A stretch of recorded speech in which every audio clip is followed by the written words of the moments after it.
This is Michael Hill reporting for Superbike News TV here at Brno for the 8th round of the Supersport World Championship 2012. I'm joined now by Bogdanka Honda's Sam Lowes. I was going to call you Alex for a second. That's because you've just been looking at your iPad, looking at Alex getting ready at Brands Hatch. But we weren't at arrogance, so we never got a chance to speak to you.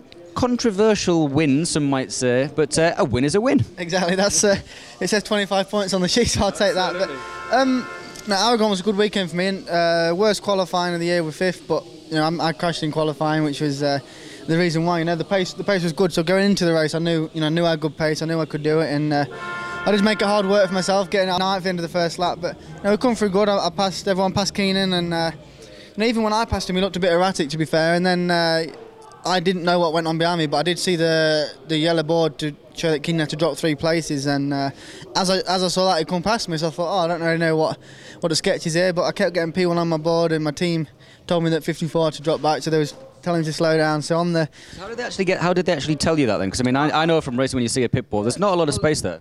I saw the yellow board, so I knew something was there, and then they kept putting P1 on my board, and they just had 54 and an arrow, because that's all they could do. And but as soon as they said that, I knew that. Surprised you were clever enough to work that out, mate. No offence. Well, I wouldn't have been if I'd not seen the yellow board for him. I would have definitely not got it. But the fact that I saw that, I thought, and on the last lap, I didn't want to risk passing him because he was setting a good pace and then risk crashing for what was a win anyway. Yeah. So it'd be nice to win on the road, but I felt like I had a solid ride and proved that I could do it anyway. So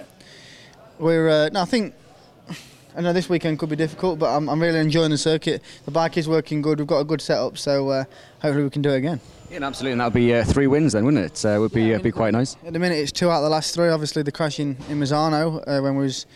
I should have, my mistake, we should have done a better job there. But I think, you know what I'm like, I don't want to say too much, but we're not far off. And it definitely is the time of the year now where I need to start pushing, start getting the points back, because we are 16 behind. But, we know in racing that's not a lot. One day nothing, it's all to go for. So I'll keep plugging away and see what I can do.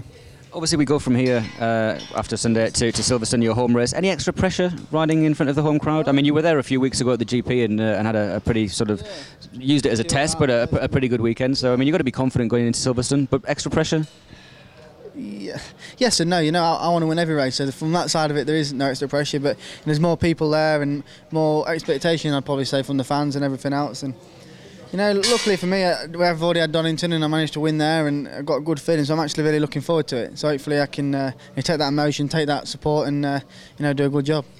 One thing I wanted to touch on, and you hear it on the Eurosport commentary a lot, and I think maybe a little bit unfairly now. It's going on. Some commentators are going on a little bit too much about the fact that now you don't crash, and you look more steady than you were. And I have to say, I've known you since we started racing together, and you do seem to have matured a lot. Well, again, I'm not trying to patronise you, but it's certainly in terms of on the track, off the track, you're a lot more relaxed.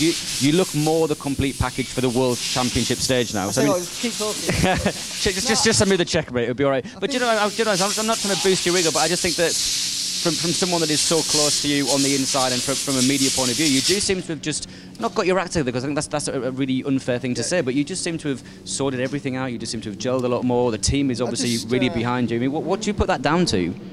Putting it down on something, that's the hardest bit. I can't tell you one thing, but it's luckily for me, the last couple of years I've had quite good pace anyway, but it's been putting everything together, to do the job. And I've got my trainer now, and that's a lot more routine. I do the same thing. I can get into a route. I know what I've got to do all the time, and I don't know. I know that if I want to win this title, I can't be making silly mistakes. And I'm 21 now, and I know it's not old, but it's I've grown up a lot, and I think that's the biggest thing. We see it a lot. In my opinion, I see it a lot in riders. Young lads coming through but crashing, and then if you've got the speed, you can chill out a bit. If you never got the speed, it's never going to happen. So hopefully on my side it works the other way, and I can just keep chilled out but doing the right thing and keep winning races. One final question. I know we are at that point of the season. Every time we come to Brno, it's silly season, and we've spoken to a few of the superbike riders. I know your focus is for 2012 and to obviously hopefully win the championship for the Bogdanka team, but any thoughts about what you'd like to do next year? Yeah, for me, the ideal situation would be to go and win the World Championship and then move up to Superbike. And I want to do that. I want to get on a Superbike and see how I can do and start learning my trade on one of them. So. And is that something that you think the team would progress with you to do? You know as well as me, it's very, very difficult with sponsorship and funding and deals and everything else. So, I don't want to say too much. I don't really know what the plan could be, but No, I'm definitely looking at going Superbike, so that is something we can say. Okay, well, just make sure I get the scoop, mate. I've known you for long enough. I want the scoop. But always nice talking to you, Sam. Have a great qualifying this afternoon, and we'll catch you on the grid. Cheers.